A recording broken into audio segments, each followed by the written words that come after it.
Marie est avec nous. Merci Marie, bonjour. Oui, bonjour Brigitte, bonjour à votre invité Claude. Bonjour. Je suis très contente de passer dans cette émission qui, à mon avis, parle à beaucoup de monde, mais aussi à moi. Je vous ai pas mal écouté là pendant l'heure qui a précédé. Et déjà, j'aurais tellement envie de poser une question à votre invité, je ne sais pas si c'est possible. Bah si, allez-y, alors là, il vous écoute. Allez-y. D'accord. En fait, j'aimerais vraiment savoir quel a été le déclic, vous, en tant qu'homme, pour que vous travailliez sur vous. Le déclic, deux choses. J'ai commencé à faire un petit travail sur moi quand, au bout du deuxième mariage, je me suis marié très jeune. J'ai divorcé 1 an après la première fois et après 3 ans. Et je me voyais faire ça toute ma vie et c'était insupportable parce que je voyais aussi mes partenaires très tristes et j'étais incapable de m'enfermer. J'ai des traits autistiques, ça se voit pas, mais je peux m'enfermer très fort à l'intérieur et je ne m'aimais pas. Et ensuite, j'ai fait des petits travaux, mais je ne m'engageais pas vraiment en thérapie. Et j'ai eu un grave accident de la route de moto. Je suis resté 1 an à l'hôpital. Donc là, j'ai eu le temps de réfléchir. Et quand je suis ressorti, j'ai enclenché la vitesse supérieure. J'ai décidé c'est le cas de le dire. Ouais, voilà, c'est exactement ça. Donc voilà, c'est un peu ça. Je vous remercie de votre réponse.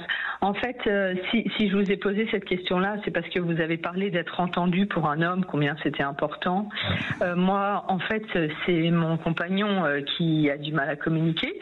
D'ailleurs, là, il n'est pas juste à côté de moi, mais il est dans le même appartement. Et je lui ai dit, tu vois, écoute, Brigitte, elle voudrait qu'il y ait des hommes qui parlent, tu veux pas prendre la parole? Et en fait, il ne veut pas.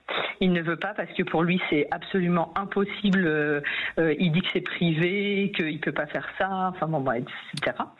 Et en fait, vous avez merci de parler de ça parce que on sous-estime aussi la pudeur des hommes. Parler de soi, c'est très impudique pour les hommes, alors que ça ne l'est pas pour les femmes. Et ça, c'est quelque chose d'important. Et pourquoi ça l'est? Tout simplement, encore une fois, parce que un homme, ça doit être fort, ça doit être admirable et montrer ses émotions qui sont souvent, malheureusement, plutôt de la tristesse, de la colère ou de la peur. Eh bien, c'est se montrer moins admirable et donc c'est impudique. Et faible aussi, se montrer faible alors que c'est juste d'être vulnérable et humain. Alors que c'est de la sensibilité, c'est tout, et que on est tous des êtres avec nos peurs, notre tristesse, notre colère. Mais je crois que ça c'était important peut-être aussi de le rappeler. Alors après, ça bouge. On a de plus en plus d'hommes qui s'ouvrent à leurs émotions, mais il faudra certainement encore peut-être 1-2 générations pour que ce soit moins ancré, ce côté où l'homme doit être fort. Et beaucoup d'hommes pensent que parce qu'ils se montrent vulnérables, ils sont faibles. Et c'est vraiment quelque chose de pourtant, pour nous, ça nous paraît évident, même avec nos amis, de parler de ça. Mais je me rends compte combien il y a encore beaucoup cette idée-là, et que beaucoup d'hommes se rendent pas compte que leurs femmes ne demandent qu'une chose, c'est de les voir sensibles. C'est ce que j'allais vous dire, en fait. Ce que j'allais vous dire. S'ils savaient. Mais oui, mais c'est pour ça que je le dis et j'essaie de le répéter. Là, c'est grâce avec ce que vous me dites, c'est ça qui m'est venu. Et c'est important de le dire. Oui. Mais en fait, donc vous avez parlé beaucoup de être entendu, combien c'était important pour un homme, être entendu. Mais moi, j'ai quand même envie de vous dire que pour être entendu, il faut déjà faire un premier pas de communication. Parce que il faut déjà dire ce qu'on ressent pour être entendu, bien sûr. Bien sûr. Oui. Donc moi je trouve que les hommes, globalement, de manière assez générale, ils mettent rarement un sujet sur le tapis. Et encore moins quand ils savent que ce sujet peut être pas forcément un sujet qui soit approuvé par la femme ou qui soit peut-être un peu conflictuel. Et ça, jamais. Enfin, moi, en tout cas, pas du tout dans... Alors, vous avez raison, mais à l'heure des charges, j'aime bien défendre les hommes. On est quand même souvent assez chiante quand ils mettent un sujet de ce genre sur la table. Il y a ça, et il y a aussi... Je vois que ça vous fait rire aussi, Marie.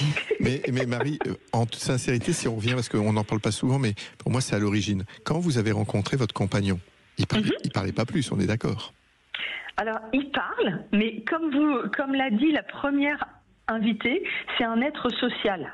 Oui. Donc en fait, il parle. Non mais de lui, je parle de lui. Non mais quand vous l'avez rencontré, est-ce qu'il parlait de lui? Non. Très peu. Et vous l'avez choisi. Donc lui, vous l'avez choisi, puis lui, il peut, si on se met à sa place, mais il comprend pas. Il dit, je suis toujours le même, moi. Pourquoi ça pose problème aujourd'hui? Pourquoi maintenant il faut que je parle? Voilà, exactement. Et c'est vraiment ça. C'est-à-dire, et c'est pour ça que c'est quelque chose qui est important quand on rencontre quelqu'un. Si c'est quelque chose d'important, d'en parler, puis comment on peut faire. Parce que quand on est dans la période romantique, on fait beaucoup plus d'efforts. C'est plus simple de faire des efforts tout au début. Après, c'est plus compliqué. Mais voilà, moi je pense souvent à ça parce que très souvent on va reprocher à notre partenaire ce pourquoi on l'a choisi. Par contre, quelqu'un qui parle pas de lui, c'est peut-être quelqu'un qui a du charisme, qui a pas besoin de parler beaucoup, puis on va se sentir en sécurité, on va le choisir pour ça. Puis 2-3 ans après, on va lui reprocher de pas parler assez de lui, etc. Pourtant, c'est la même personne. Et c'est pour ça que c'est important de pas critiquer, pas de reprocher ça. C'est juste de dire, moi, aujourd'hui, voilà ce que j'ai envie. Avec toi, j'ai envie qu'on parle de me sentir plus proche. Et si tu me parles de toi, j'ai plus de désir pour toi. Alors, il y a peut-être une piste que je peux conseiller aux femmes qui nous écoutent. Quand on est avec un homme et qu'on a envie qu'il parle un peu plus de ses ressentis, etc., il faut lui dire que si on le comprend mieux dans ses ressentis, sexuellement, on s'entendra mieux. Ça peut peut-être marcher, ça. Justement, je voulais en venir à la sexualité. Ah, bah voyez, Marie, on se reçoit. Nous deux, on communique, hein, Marie. Bon, voilà, exactement. Bon, pas trop quand même, parce que moi, je suis pas non plus une fan de dévoiler ma sexualité, mais bon, juste, en tout cas, moi, ce que j'ai remarqué avec mon compagnon actuel, c'est que il y a des grosses blessures d'enfance, mais vraiment des très très grosses blessures d'enfance que là, j'ai vraiment envie, là, du coup, par pudeur de ne pas dévoiler, et ça rejaillit sur la sexualité.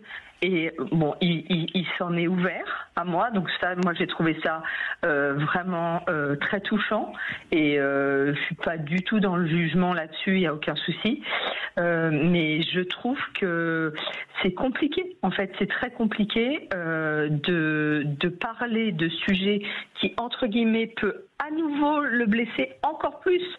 Sur la sexualité, si par exemple je lui dis, écoute, cette pratique-là, franchement, moi je suis pas du tout fan, et toi je sais que tu fais ça parce que t'as pas trop d'estime de toi et que t'as besoin de ça, mais enfin ça va être horrible pour lui. Mais c'est sûr, si vous lui dites si vous lui mettez le doigt sur une faille en mettant un tu, ça marche pas.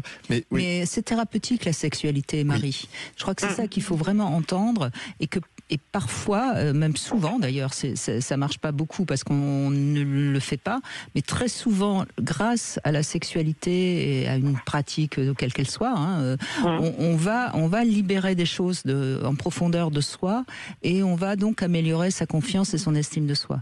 Mais pour ça, il faut être au diapason avec le partenaire ou la partenaire. Mais franchement, la sexualité, elle est thérapeutique.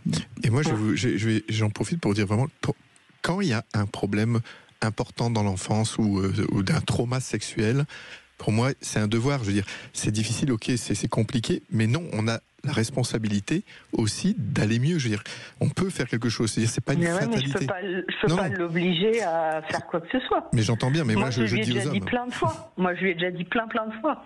Mais moi, je fais juste entre guillemets. J'en souffre et je pâtis de certaines choses, mais il y a plein de fois, je lui dis mais qu'est-ce que vous voulez que je fasse? Oui, alors comme vous voulez pas nous donner, nous en parler réellement, on peut pas vous aider. Non, c'est compliqué. Non, mais je ne veux surtout pas être indiscrète, ouais. Marie. Mais ce que je peux dire, c'est qu'il y a un moyen toujours d'y arriver, mais parfois il faut passer par un chemin un peu plus détourné. Moi, si on me donnait un exemple, je pourrais donner la piste, le chemin à prendre. Mais il faut pas y aller frontalement, c'est sûr. Oui, mais moi, je suis en droit. Vous avez parlé du non et du positionnement de l'homme. Mais moi, je suis en droit, en tant que femme, de lui dire, écoute, ça me va pas. Mais bien sûr. Et si à chaque fois qu'on fait l'amour, tu fais ça, moi, ça me va pas. Et puis, au dire ça va pas, faut aller un peu plus. Je pense que c'est important pour qu'il puisse être en empathie, c'est de dire, au lieu de dire ça va pas, c'est de dire vraiment ce qui se passe, comment vous vous sentez, vous voyez, peut-être humilié ou sali, j'en sais rien, hein. C'est pas important là, mais c'est important de lui dire pour qu'il puisse, et lui demander, est-ce que tu peux te mettre à ma place, vraiment de comprendre, vous voyez, c'est là, l'empathie pour moi est vraiment importante. Mais écoutez Marie, dans votre cas, peut-être qu'une consultation avec un sexologue pour régler ça, ça me paraît pas mal, parce que sinon vous allez rester sur chacun sur vos positions qui ne sont pas sexuelles, donc ça va pas. Et ensemble, hein, bien sûr, ensemble, vous y allez ensemble. Oui, je pense qu'il y a... Mais je vous assure, la sexualité, ça se construit ensemble et on trouve toujours un moyen d'arriver à quelque chose par des chemins détournés. Ça, j'en suis absolument persuadée. Ah, non, ça, c'est sûr. Mais c'est pas toujours simple parce que parfois chacun bloque et donc là, on a parfois besoin d'un bon sexothérapeute. Et là, n'allez pas voir n'importe qui parce qu'il faut quelqu'un de solide. Merci Marie. Merci Marie. Merci beaucoup. On fait une petite pause, on se retrouve dans un instant et on continue à communiquer avec vous au 0826 300 300.